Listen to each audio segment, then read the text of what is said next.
Hi there, welcome to a webinar on updates. I'm John from Navionics Australia. So we're just giving it a couple of minutes for the rest of the attendees to log in. We've had about 500 registrants, so just watching the numbers tick over now. So if we can be patient with us for a minute, we will just wait for the rest of the attendees to be registered on for the webinar. Okay, we might start then. So basically the intention of this webinar is just to inform people about Navionics updates and what they are and what your options are and how they work. So hopefully you'll find this useful. We are recording the webinar. Any questions that you have, you can actually post them throughout the webinar and we will answer them at the end. And we'll try to answer the ones that are relevant to this subject. If we don't get to your questions, we'll endeavour to get back to you via email after the webinar. So we'll just roll into it. Basically, Navionics updates, we're continually updating. Throughout the year last year, throughout Australia and New Zealand, there was some 24,000 changes made to the Navionics charts, and they encompass a few different things which I've listed here. The nautical charts, which are the navigation charts, we incorporate new additions. Any notice to mariners that is issued by the likes of Hydrographic Office and official data sources, and that includes things like new marinas or any new rules, and also we include within those nautical charts is any discrepancy reports that are reported by our end users. We also have sonar chart, which is our high definition bathymetric chart. That is a constantly evolving thing because we have a vast amount of people uploading sonar logs on a very regular basis. So that data is merged into our data set, which means that the sonar chart layer is continually improved. Community edits, same as sonar chart in a lot of ways, that there's a lot of people out there loading these on a regular basis, and these are points of interest and even some useful navigation tips that are submitted for areas where people have found a local nuance that might not be able to be put onto a chart. So just to quickly run through the sort of changes that are made. One example, this is in Darwin Port. This was a project that we undertook with Darwin Ports Authority, who saw that there was some detail wrong on the chart, Navionics chart data. It was off old data. So you can see on the top example there, it was showing a traffic separation zone. On the bottom, which is the new example, that's now been removed and cleaned up. That traffic separation zone hadn't been in play for a while.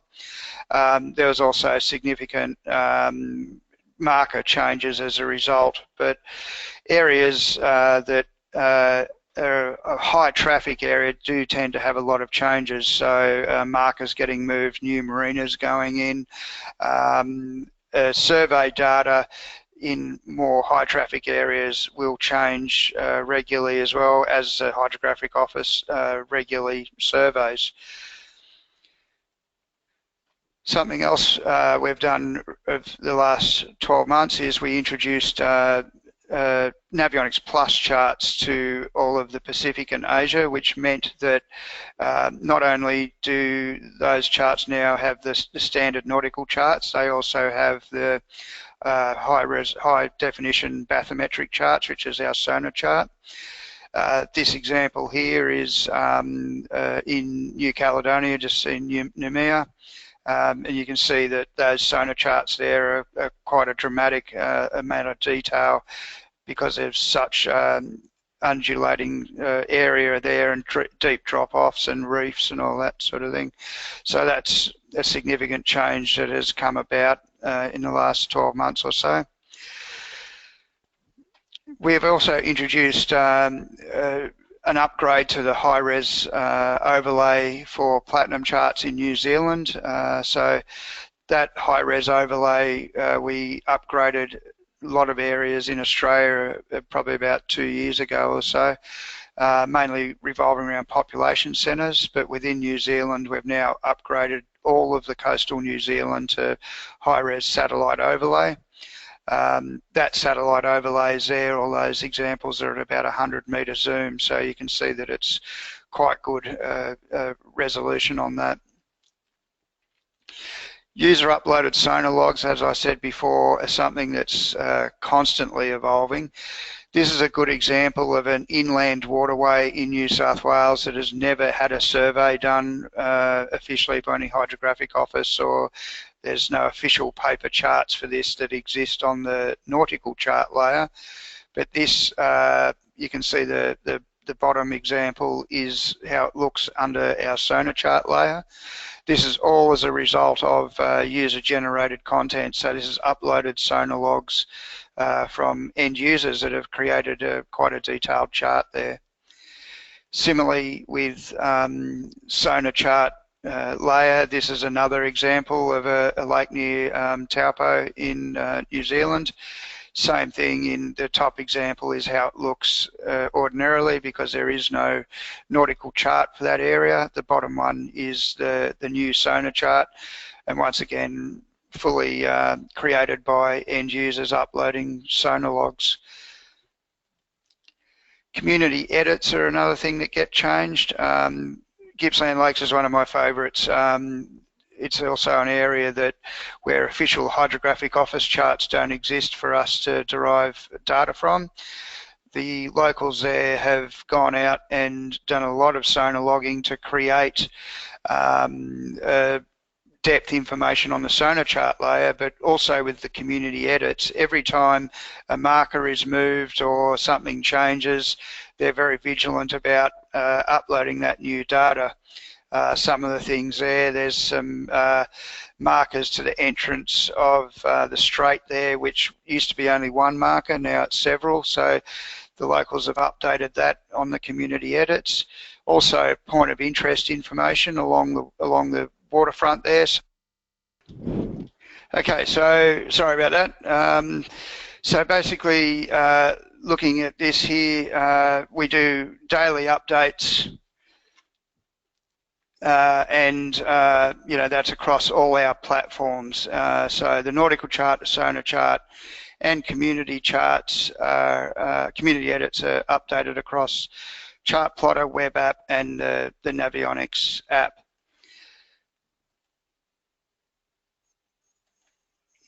So reasons why to update. The Navionics, we apply daily changes, as I said before, and on average it's 2,000 changes a day across our worldwide chart set.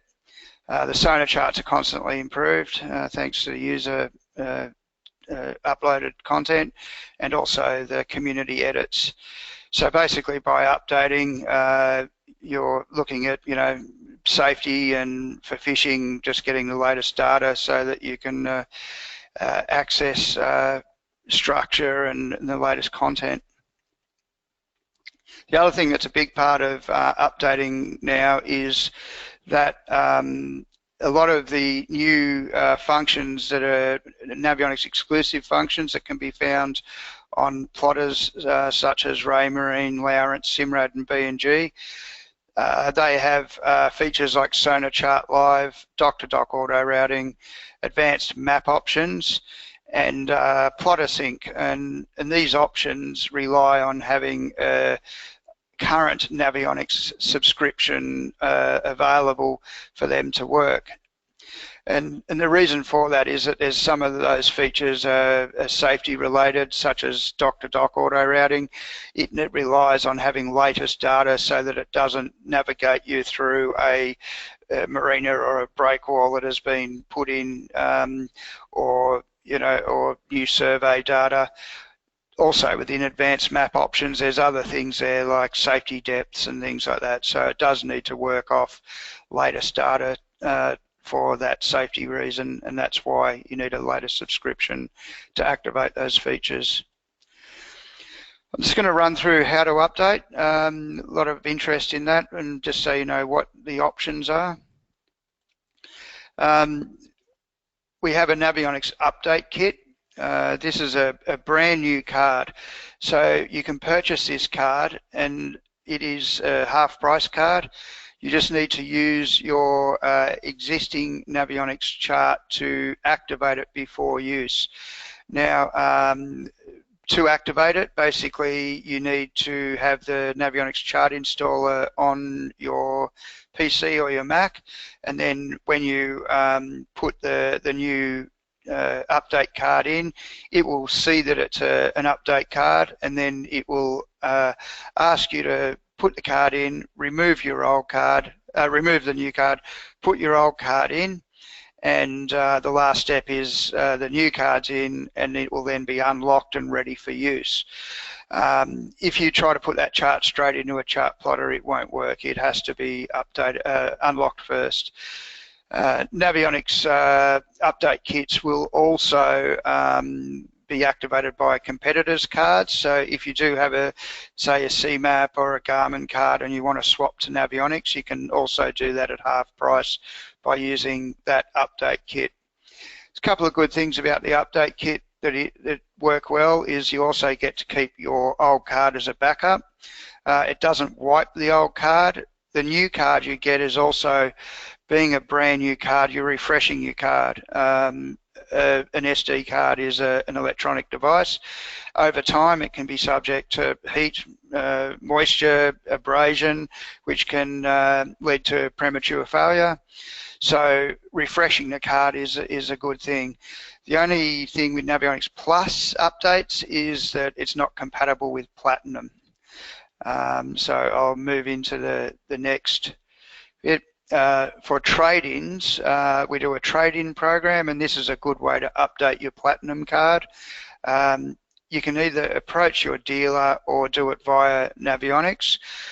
This is simply, you send the old card back, we give you the new card at half price, and it's ready to use straight out of the box. It's a good option for people that are maybe not confident with computers for doing an update kit or an online update. But the trade-ins are at the dealer's discretion, so we always ask that people approach their dealer first. Some do it, some don't. If not, we're happy to do it direct with you guys. You can also do an online update. This is done the same way with the chart installer program on your PC or Mac, and you can see here it will come up and tell you that your fresh data has expired on your existing card and give you the option to renew from there. The one thing that we do warn though is if you've got a card that's sort of more than a couple of years old, we've got to be very wary of the data size of the card. The current charts tend to be starting to now push over 2 GB, so that's why all our latest charts are on 8 GB. With also the new Navionics Plus, Navionics Advanced features, there's also that needs some extra space in terms of memory capacity for saving things like Sonar Chart Live files, and having that extra bigger card is definitely an advantage in that regard. The only caveat on that is you do need to check the compatibility of your actual chart plotter itself, because there is some of the older plotters that just can't deal with a higher capacity card. But that compatibility guide you can check at any time on the Navionics website. So that was the online update. I'm just going to quickly run through Chart Installer, because this is something that we spend a lot of time discussing with customers who are having difficulty in either installing it on their system or just how to use it, or a bit wary of just doing computer-based stuff like downloads and updates. To be aware, all new cards come with 12 months of daily updates, but you need to register it within 2 months of purchase. With the update kits, their daily update period starts from the time it is activated, but we get a lot of people that will buy an update kit in advance, and you can basically keep it on the shelf and you can activate it as you're ready if you're going on a trip, or if your card is your fresh data is going to expire in the time you're away, and you want to be able to activate it while you're away. So a couple of simple things. Chart Installer is a free download. You go onto the Navionics website, and at the top on the home page you will see Update My Chart. You click on that, and then the next function will be that it will ask you to download the new chart installer. You do that on your computer. From there, the next step, once it's installed, you'll have an icon on your desktop that once you open that, will then open the chart installer program. This is a really important step right here. The screen that you're looking at there where it's saying be ready with a card in hand, be sure your card is unlocked and plug your card in. That is the very first screen you need to see. If you're not seeing that screen, you're not going any further. That is the very first splash screen that there will detect your card, tell you what updates are available, ask you to log in if necessary.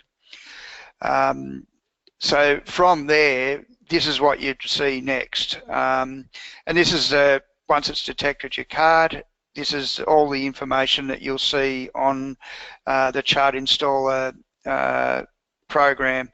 So what we've got is on the top left hand corner your model, and you can change that at any time. That model isn't absolutely critical, but there are some specific things to some models, i.e. Hummingbird units don't display community edit, so all that does is drop out the community edit option. So it's really an optimization thing. It's not an absolute critical part of it. You can select a generic plotter if you're unsure. On the right hand side, this has got your expiry date of when your daily updates run out, so that's always handy to know, so you know how much longer you've got out. And then you can also then plan to make sure you're utilizing that right through to the last days. This is an important one here. These boxes are what you need to tick to select the levels of charts you want to update. By default, it will just come up with the first one at nautical charts, but you can update any of the three or all three.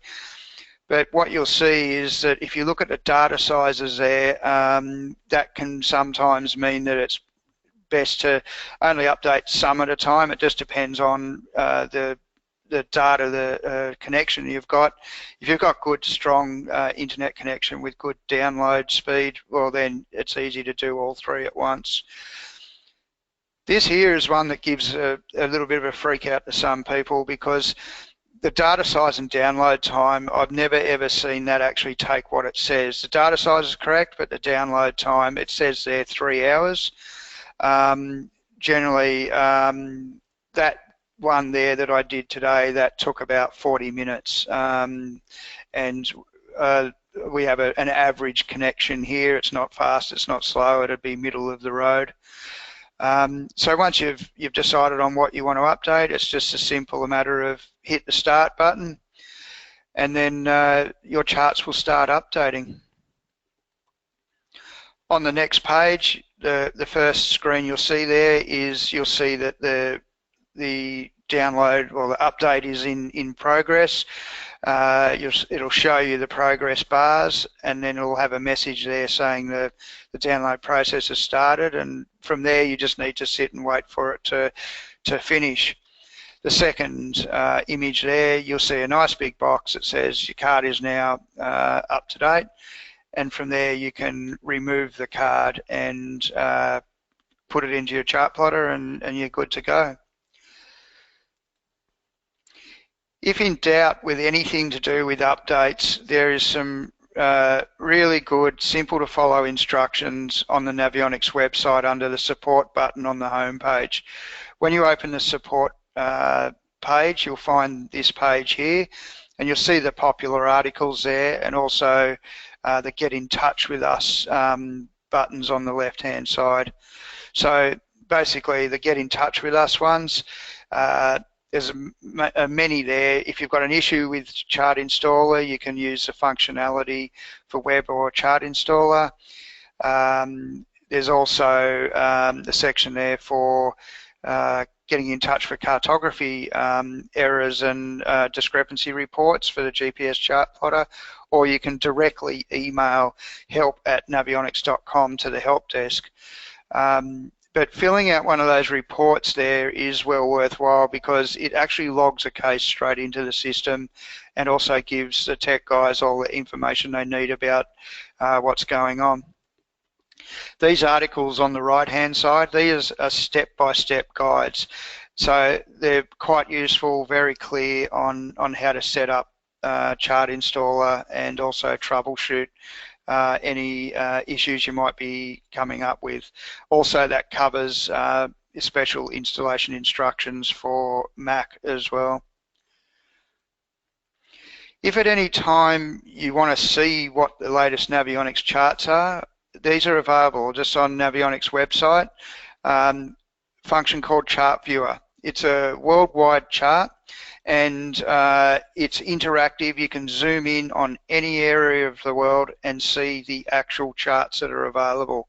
So this is a pretty good reference if you really want to have a look at what the current data set looks like.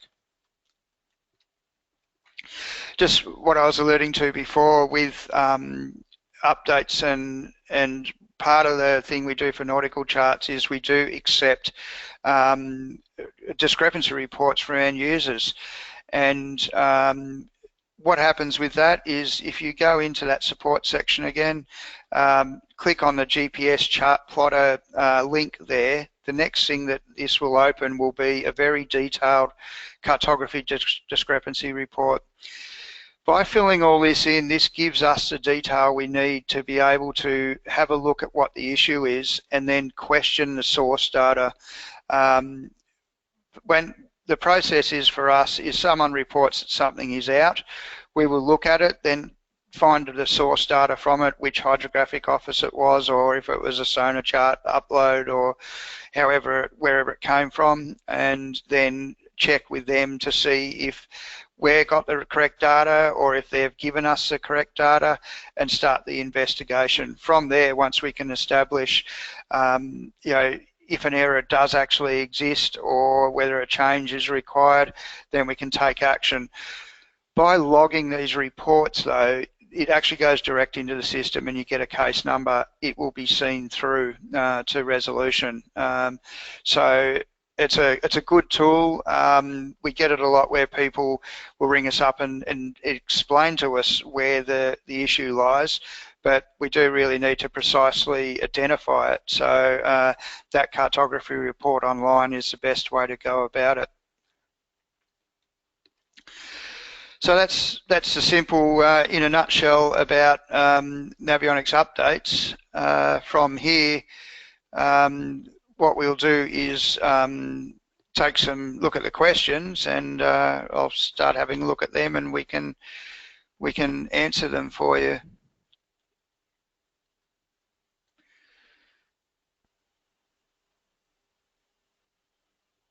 So I'm just scrolling through. Okay. First one. People are having problems seeing me. Okay, so I think here my Raymarine C120 doesn't show green zones. Okay, so green zones are actually shown on the chart itself, and so it should show those green zones. It would be a matter of looking at whether the chart has actually got green zones on it, so it would depend on how old it is. But there are other items within the chart menu itself on the chart plotter where you can actually change the level of detail that's shown. Sometimes if you've got it set at a lower level of detail being shown, you might be missing some detail.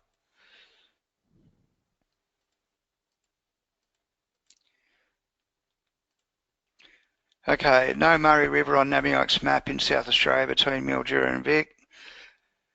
I know he's going to support inland users or the focus on coastal users. Okay, well, this one's the one that comes up quite a bit. And the thing is about inland stuff is there are no official surveys on a lot of that information. And that's where sonar charts are a big thing. If anyone comes across official data for an inland area, please point us towards it and we'll approach that organising body or whoever holds that data to be able to see if we can source it. Going out and doing surveys is highly expensive and involves highly technical equipment, but whereas sonar chart, it can be a quick way of getting this done. As per the examples I've shown, there are some areas where people have really gone to town on it. So yes, it's a bit of a difficult one, that one, because the data has to exist. It has to come from somewhere, and always happy to hear from people if they know where the data sources are. Audio dropped out, we fixed that. Is there a reward for uploading sonar, as is there a commercial financial product that is essentially given for free? No, there is no reward as such. It's a user-generated thing, and look, most people that are passionate about it are just wanting to see better charts for themselves and everyone. You know, if someone wants to make money out of what they're doing, well then, yeah, I mean, they'd have to present a proposition about, you know, the cost and how they propose that it's going to be value. Okay, a lot of things.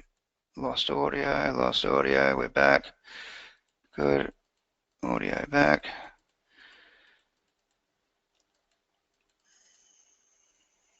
How can I contribute to the community?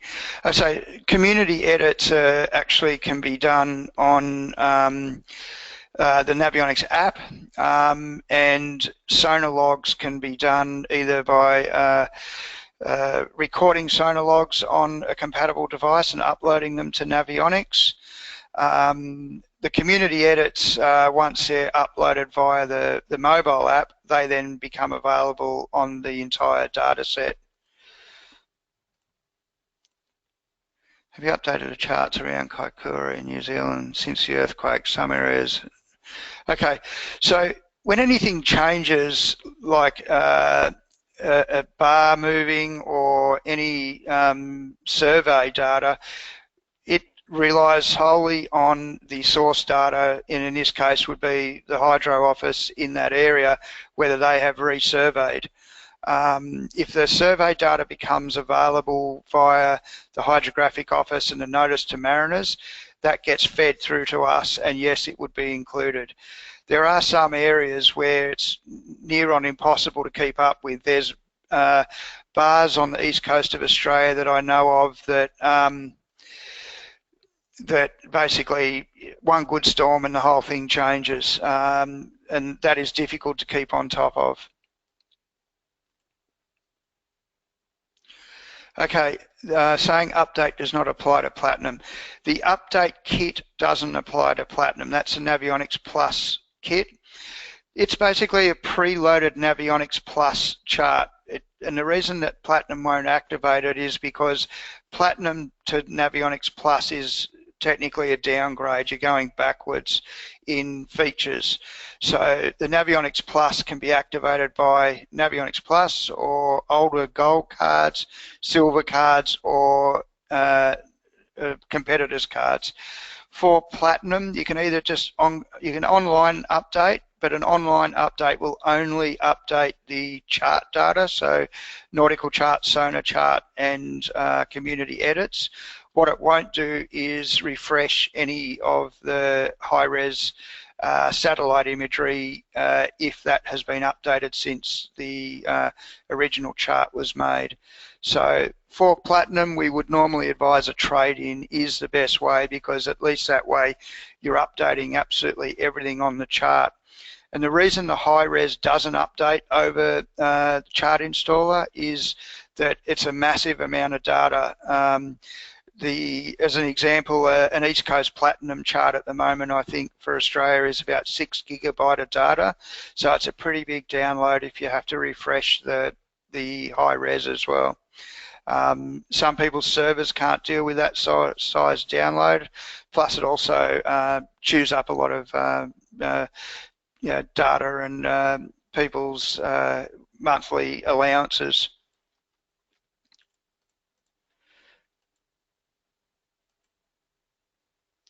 Okay, do you lose your previous waypoints after the upgrade? This is a very common question, actually, and updates won't affect anything because waypoints are actually saved on the hard drive of your chart plotter. The only way that they would be saving to the chart card is if you physically go into the menu of your unit and set it to be saving to the chart card. By default, the waypoints are saved on the hard drive. So the way to test it is that you can actually remove the chart card and still see all the waypoints in the waypoint menu. What you need to do then is it's prudent just to update and back up your waypoints. I normally do mine onto a blank card and then transfer them onto my PC so I've got a backup. But you need to check that first. I mean, as I say, by default, the waypoints are on the hard drive of the unit. We have 8 boats with Navionics Platinum. Do I need to purchase 8 update kits or does one do it? Updates are linked to the individual cards. It's not an open license that goes across multiple cards.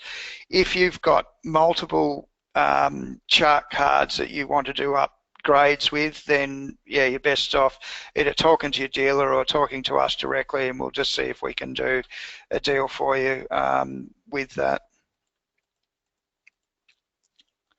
Can I download Sonar chart updates to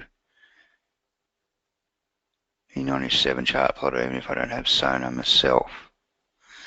Okay, so yeah, any Sonar charts are a product of, they're embedded on the chart card when you update it. So they don't rely on having a Sonar to work. The only time Sonar Chart Live is a different story. Sonar Chart Live does need a transducer and the Sonar reading to be able to draw the charts in real time. But Sonar charts are just another chart layer that is available on all Navionics charts. Thank you, Cartier. Cartier is one of our Navionics people in Italy. Is there any chance we lose existing fish spots and breadcrumb trails when updating? Same as my answer before. All those functions are a function of the hard drive of the unit and saved on the unit itself. So no, you don't lose waypoints in that unless you've specifically set up to do that. Is route mapping a function of Navionics charts or device such as Dragonfly 7 Pro? No, Dragonfly 7 Pro doesn't have any auto routing functions or dock-to-dock auto routing. It's more of an entry-level unit. But most of your multi-function displays, such as Raymarine, E-Series, G-Series, Lowrance HDS, Simrad, NSS Evo. Generally, if it's a multi-function display with touchscreen and Wi-Fi, you'll find that most of those units are now compatible with Sonar Charts Live and dock-to-dock auto routing and all those advanced features. Raymarine data will show the zone boundaries, but not what zone they are. Okay, anywhere where you see a marine park zone, you can go place your cursor within the zone, and these functions do vary different on various machines, but anytime you're in a zone, by putting the cursor into the zone, you can bring up information about the zone and it'll tell you what zone it is. But that's a function of asking the chart basically for that information, but those functions do vary differently depending on the chart plotter. Just a question about apps there, and I'll quickly answer that one because that one comes up. Basically, there's two versions of the apps. There's just Navionics Boating, and then there's Boating HD. Boating HD is a tablet version, which basically is optimized for larger screens. The standard version is for mobile phones.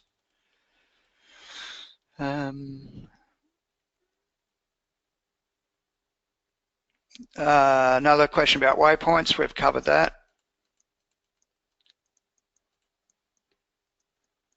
Lowrance Elite 2 maps expired a couple of months ago. Okay, yeah, you can, yeah, the question is, do I have to buy a new card or can I just continue subscription? Yeah, you can continue your subscription online, or you can go down the track of buying the Navionics Plus update kit, which will work fine in Elite TI, and the update kit then gives you that benefit of a brand new card on 8 GB, and also you get to keep your old card as backup. How do we access a recording of this? Okay, anyone that registered for the webinar will get a link so that they can see this afterwards. Also, it will be posted on our websites and social media, all that sort of thing.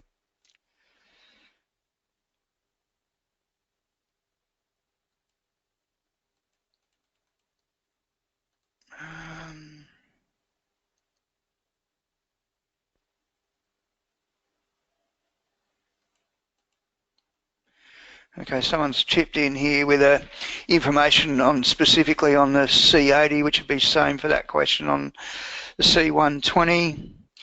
Apparently menu, chart setup, turn on caution and routing data. If a chart has the data, the green zones will be shown. There you go. Thank you for whoever submitted that one.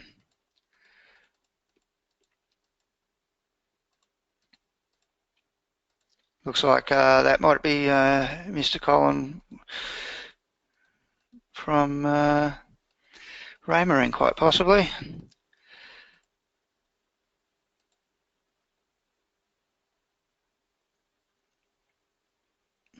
Yeah, someone's come back about the reward thing and clarified. Basically, some sort of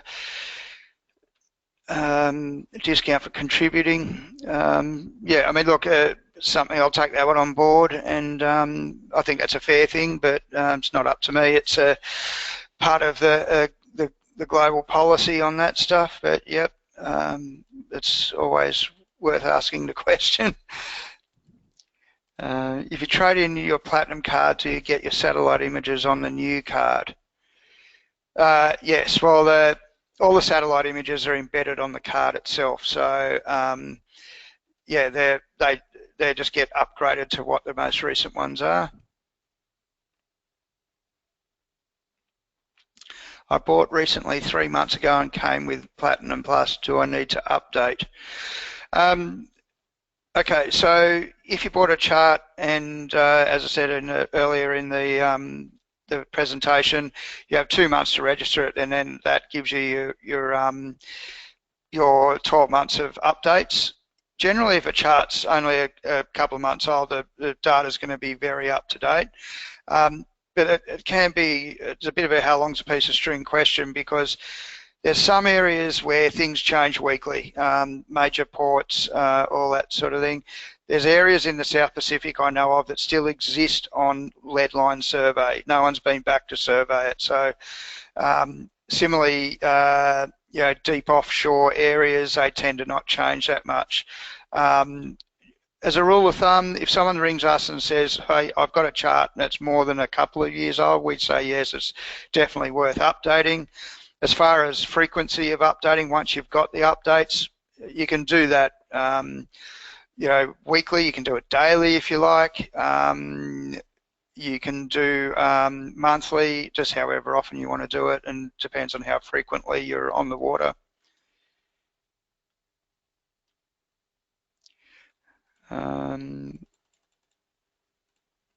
Copy the webinar, yeah, that'll be available. We've gone through that.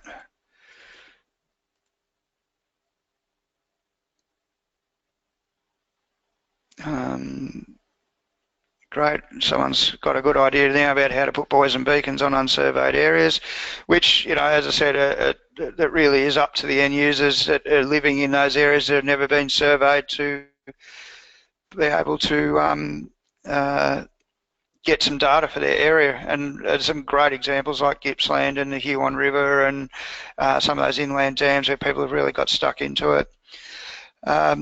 Is route mapping available on Navionics iPhone app? Yes, it is. Doc-to-doc auto routing is available on all Navionics apps as long as it's current.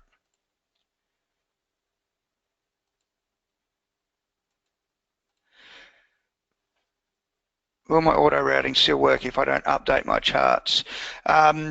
Doc-to-doc auto routing revolves around having current up-to-date charts. You have to have an open subscription to be able to use the Navionics advanced features. And that's the same for any of the brands. And as I mentioned earlier, it is linked to those safety aspects.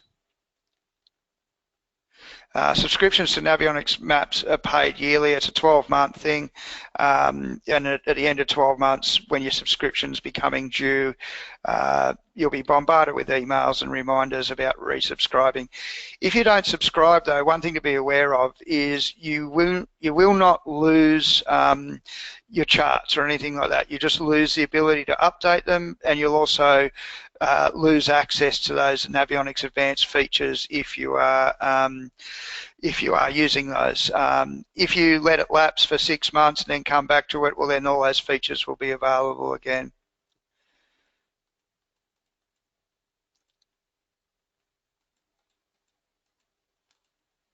What is the highest quality of charts? Okay.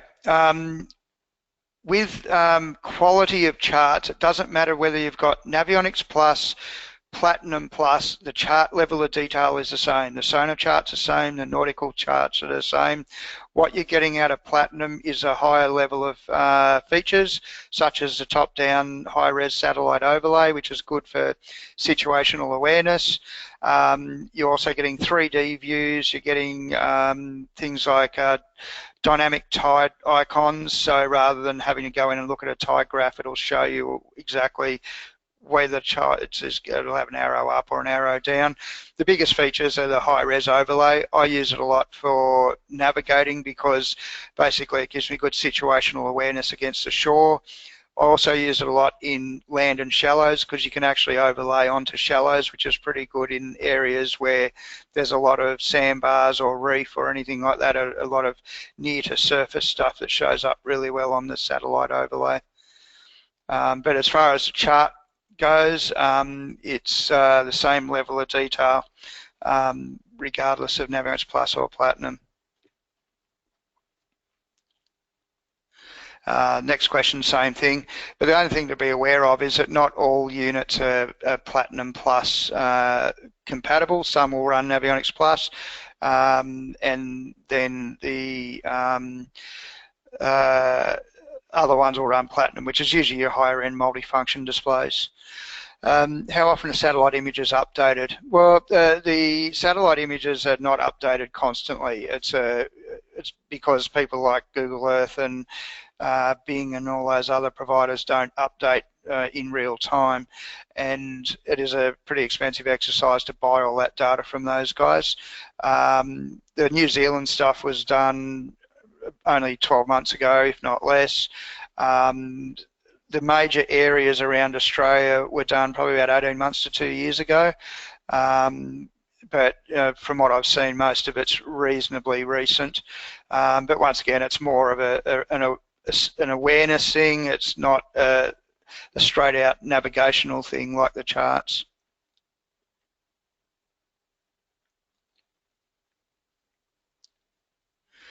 Okay, I think that's about that for where we're up to with questions. We'll go through, I'll have a look through and see if there's any others that come up, because there's a lot more that are coming up about specific units. So we'll do our best to get back to all those people with those questions. Okay, and thank you very much. Navionics will be on display at the Sydney Boat Show coming up next week. So come and talk to us there, and we'll also be at the Auckland in-water show. So come and have a chat to us about it if you're there. If not, get in contact with the office at any time. Thank you.